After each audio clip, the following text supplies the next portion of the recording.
will completely overlook this and think in their head, I gotta get home, I gotta get a meal in, anabolic window. It's all part of obsessive-compulsive disorder. And that's what the supplement industry did to us.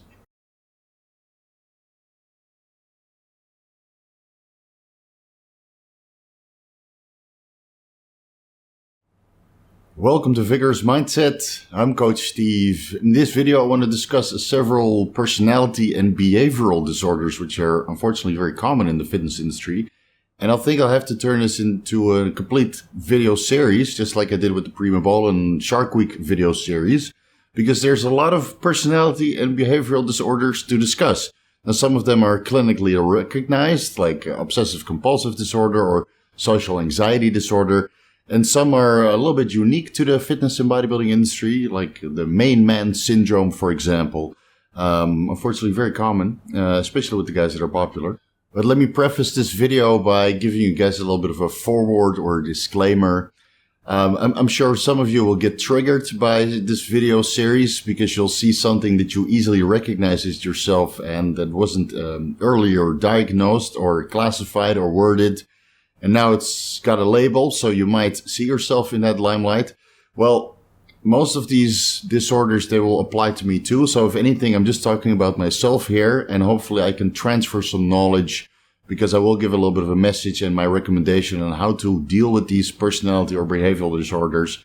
I know I can be a little bit quirky sometimes, but hey, it's a learning experience. So I hope you guys, after watching this video series, we'll find some sort of way around or how to deal with the personality or behavioral disorder you might have as well. So let's start with obsessive-compulsive disorder first. It's abbreviated to OCD, and I'm sure many of you have already heard the term OCD because it's actually very common in all walks of life, not just the fitness industry or amongst bodybuilders.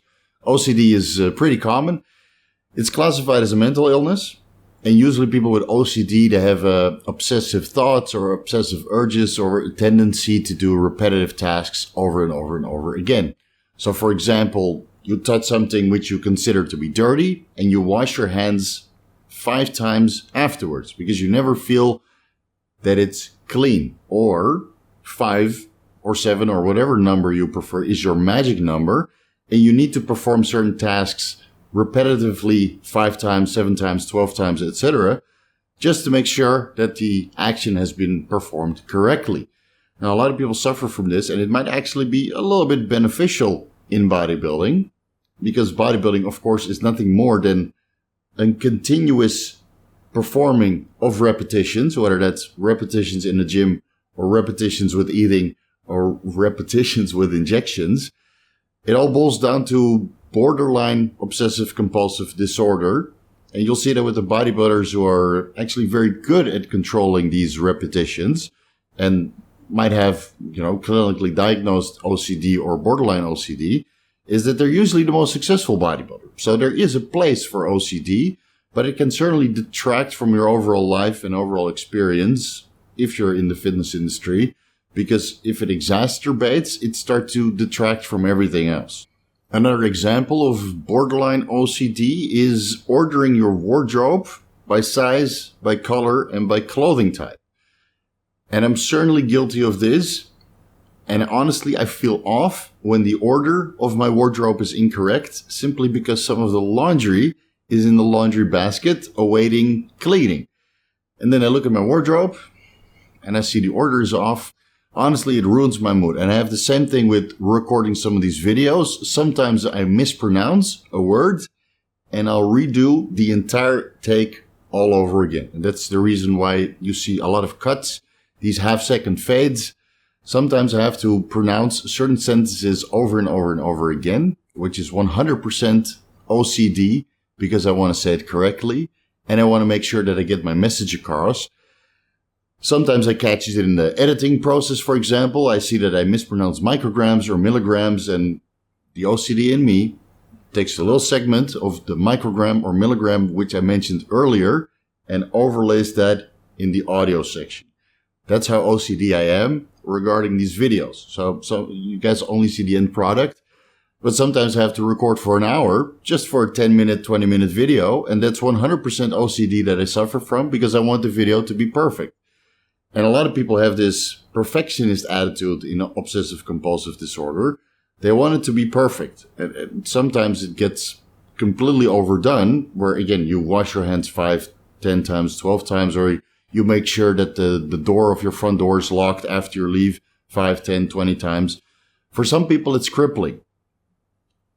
And if you find a way to spread this OCD out over several different aspects of your life, whether that's your relationship or your bodybuilding aspirations or your ability to make money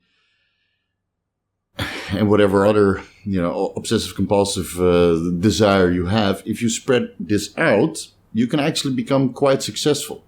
Really. So it's not a debilitating issue if you learn how to manage obsessive compulsive disorder. Now, if it's unmanageable, it's probably better to seek medical advice and get with a professional who can actually guide you through this process. Now, what has worked very well for me and some of my clients with borderline obsessive compulsive disorders or behaviors, again, what I experience in most of my clients is probably just borderline OCD, not clinically recognized or diagnosable OCD.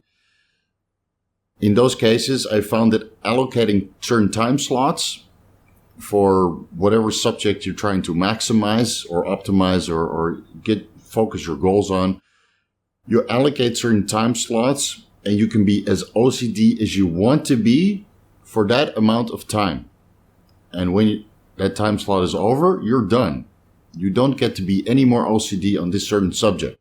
So I allocate client work, for example, from the moment I wake up to about 10 o'clock, unless I go to the gym. But right now I'm training in the evening because there's not so much muscle left to train during PCT, unfortunately. So I do my client work. I make sure that all their diets are 100% in order. I make sure that their nutritional program is 100% up to speed regarding to what they're eating. So if they eat a food source that's not in my database, because I have a huge database of all the bro foods, which are generally very common in bodybuilding. So I have a huge list of, all the unprocessed fruits, which are very common. And then let's say a client wants to change to a different food source, particular kind of bread or cream of rice, or, some sort of condiments. I asked them to send a picture of the nutritional label. Unfortunately, the nutritional label is never in 100 grams, which is the same structure that I follow in my nutritional database, which is just an Excel sheet, but it's a lengthy Excel sheet, so I consider it a database. And I label the protein, the carbs, the fiber content, which I deduct from the overall carbs, then the sugar content, maybe the starch content, if that's labeled. And I make sure that it's all calculated for 100 grams. So when I go with the servings, it recalculates it to the serving portion. So let's say you have 2 servings of 30 grams of ketchup. The nutritional label is per 15 grams. I recalculate that for the macros and the micros. That's how OCD it gets. I recalculate that for the ketchup and I put that in the nutritional label. And if they measure that off at 25 grams, so that's 1.5 tablespoon of ketchup, they know exactly how many micronutrients they get from that ketchup. And it's the same for all the other food sources. And this is OCD also. So I allocate a certain amount of time for that, make sure that's 100% optimized, and I get to give all the OCD that I want to give for that certain subject. And then I move on to recording. Do a little bit of research, make sure that everything is in my head and what I say is correctly. And then I go over certain sentences over and over and over again until it's perfect. After that, I usually focus on the ebooks. Again, that's a lot of revisions as well. Revision after revision after revision. Really, it's you guys probably have no idea what the amount of effort that goes into it. So I would appreciate some reviews when you guys are done with the ebooks because they're selling very well. So thank you guys for that. But a review is also highly appreciated. So you can kind of let other people know how much or how informative it was. So let's say between 2 o'clock in the afternoon, 7 o'clock in the evening, unless I go to the gym, I focus on ebooks. So that's 5 hours per day. During that time, my wife edits all these videos and makes sure that all the breathing, which I'm extremely annoyed about, all the clicking noises in the breathing, That's all edited out. Then between 7 and 9 o'clock in the evening, I revise the video that I recorded during the day, or maybe 2 videos that I recorded, so I have a little bit of a buffer for the YouTube algorithm that has no mercy for your free time. And then when I go through the proof watching, then I do the thumbnail, or my wife does the thumbnail, and it goes on to YouTube. Now, some guys want a timestamp, so that's another 30 minutes of my time, which I'm going to put into the timestamps when required. So that's my OCD day, or borderline OCD day. And I do the same thing for some of my clients that told me that they have similar obsessive or compulsive desires during the day. I said, listen, between this and this time, you get to do whatever it takes for that subject. Try not to do as many more repetitions than required. Wash your hands one time. One time it's over. You only get to wash once, not 5 times, not 12 times. Once. And it takes this insane amount of self-discipline to go over that. Like, this take is very, very good. So I don't need to edit anything out. But I'm sure at one point I'll mispronounce, I'll freeze, and then I'll have to go into another take. And it can be very debilitating, really. It can be very debilitating and tired. But like they say, practice makes perfect. But if you don't let the obsessive-compulsive disorder completely overrule or dominate all of your time, then you can actually put it into practice and use it for productivity. Because again, bodybuilding, let's take the pre-workout ritual, for example. You can be extremely obsessive-compulsive about it.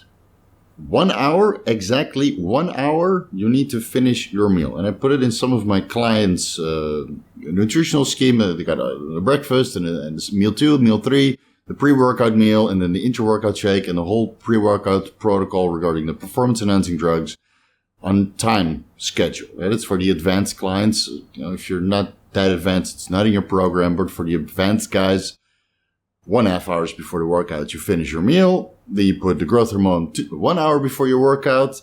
Then the insulin, if applicable, or IGF-1, depending on the formulation, maybe 30 minutes or 1 hour out with your growth hormone in different injections, because you don't want these preservatives of the liquids to intermix and denature the protein. I mentioned that in the growth hormone, IGF-1, and insulin ebook in detail. Because growth hormone or IGF-1 is usually pretty expensive, and mixing that in the same syringe with insulin, it's going to denature the protein. Again, obsessive compulsive. You get the most bang for your buck. Some of them are subcutaneous injections. Some of them are intramuscular injections. Then you time your glycerol away from your other pre-workout ingredients, because you want the glycerol in the muscularity, and you want the other pre-workouts in your blood while you're training. And when you go into the timing of the pre-workout ritual, OCD is king. OCD is king. Now, people who have actually diagnosed obsessive-compulsive disorder will probably laugh about it, because it's, borderline OCD. And we can take my inter-workout ritual, for example, when I was training at an all-time high capacity a couple months ago before I decided to do post-cycle therapy. I would do my pre-workout ritual first with my growth hormone and my pre-workout Gorilla Mode Nitric and Gorilla Mind Smooth, and 300 to 400 milligrams of ubiquinol, all timed at the correct time because of the absorption that, I keep into consideration. Then my inter-workout ritual would be as follows. I would have essential amino acids and maybe another scoop of glycerol, especially if I did legs or back, which are very demanding body parts. And then after my first working set, not before my first working set and not after my second working set, after my first working set, I would down an entire can of tonic water, because tonic water has quinine. I made a video about this, but nobody wanted to join me in this experiment. I can tell you firsthand, it works tremendously well. 1 can of quinine with about 30 grams of sugar, and whether that's high branch or high fructose corn syrup or glucose or dextrose, I have no idea. They don't mention it on the label, and probably I don't want to know, because if it's high fructose corn syrup, I'm sure I will never do it again. Unfortunately, I can't source diet tonic water here. So I would just take the regular tonic water. That's my only main source of quinine. And of course, quinine would help with the electrolyte balance further in my workout, making that growth hormone and insulin or IGF-1 and ubiquinol and glycerol and intra-workout of essential amino acids and intra-workout glycerol and intra-workout Himalaya pink salt and intra-workout low sodium potassium salt last to the end. It's quite complicated, don't you think? And then you have post-workout nutrition. And I've been a part of the fitness industry now, since I was 14, 15 years old. So that's, I'm dating myself here, but 22 years ago, 23 years ago. And around that time, the whey protein started getting popular. And I think creatine came to the market about 20 years ago already. And it's been drilled in our heads. Post-workout nutrition, anabolic window. And it's impossible to override. I still suffer from this. After my workout, I immediately think, like a crack addict, really, like a crack addict. Post-workout, I think I have to get my post-workout nutrition in. Completely disregarding and overlooking the pre-workout meal, the pre-workout nutrition, the intra-workout nutrition with essential amino acids and glycerol, and the sugar from the tonic and the quinine. You completely overlook it because it's so embedded and it's so OCD. And this is the main reason what the supplement is trying to instill in us. This anabolic window is a bunch of shit. You can stop eating for hours after training. If you want to replenish your glycogen stores, okay, a little bit of carbohydrates is beneficial. But if you're already doing intra-workout nutrition, your glycogen stores didn't deplete that much. And if you take essential amino acids on top, some of that is, of course, going to convert into gluconeogenesis. Some of that is going to be used as energy from the amino acids itself. And some of that is going to help with recovery because it's already in the blood. As soon as you put the last weight down, it's going to start recovery. But the OCD in me and some of my clients, and I'm sure some of you out there, will completely overlook this and think in their head, I got to get home. I got to get a meal in. Anabolic window. It's all part of obsessive-compulsive disorder. And that's what the supplement industry did to us. And unfortunately, I still haven't found a way around it. And it's been over 20 years now that I still think about this stupid anabolic window post-workout, which is completely unnecessary, especially considering I take intra-workout sometimes. Okay, so I'll leave it at that. Keep in mind that obsessive or at least borderline obsessive compulsive disorder might actually contribute to your overall bodybuilding. You just need to space it out and allocate certain time slots to certain subjects that you want to dive into and apply a little bit of obsessive compulsive disorder or behavior to. Don't let it consume you. Really. Please don't let it consume you because it will completely spiral into something where you abuse your body. Again, the repetitions of administering performance-enhancing drugs, I know it contributes to your overall bodybuilding, but we've seen that in this industry, and I'm not going to name names, but you guys can let me know in the comment section who you think suffers from obsessive-compulsive disorder legitimately and apply that to their performance-enhancing drug intake. All this performance-enhancing drugs spaced throughout the day with multiple injections and, it gives you positive affirmation or it's a positive reinforcement because every meal, every injection, every repetition contributes to your overall bodybuilding. And because it's, probably legitimate OCD, you don't understand that you're overdoing it. So you only think that you're contributing to your overall bodybuilding, but you don't see that maybe the little portion in the beginning, the 1 or 2 injections that you performed and the 4 meals and the 1 hour workout contributed to your bodybuilding. But spacing that workout to 3 hours and turning those 2 injections into 20 injections and 4 meals, 5 meals into 12 meals, it's going to detract from your health. So there's a limit to what you can accept regarding the obsessive compulsive disorder that a lot of us have, whether that's borderline or clinically diagnosed. Really, guys, don't let it detract from your health because unfortunately in my 20 years in the fitness industry, I've seen this happen over and over and over again. And even if you say something about it, unfortunately, most of the guys are not really listening to the advice, and they'll just keep obsessively, compulsively disordering or behavioring until they get a negative health ramification. And that's unfortunately the reality of it. So I'll leave it at that. Thank you guys so much for watching. I'll see you in the next personality disorder video series video. But in between, we'll do some regular old PD content, because no PD content, no views. See you guys.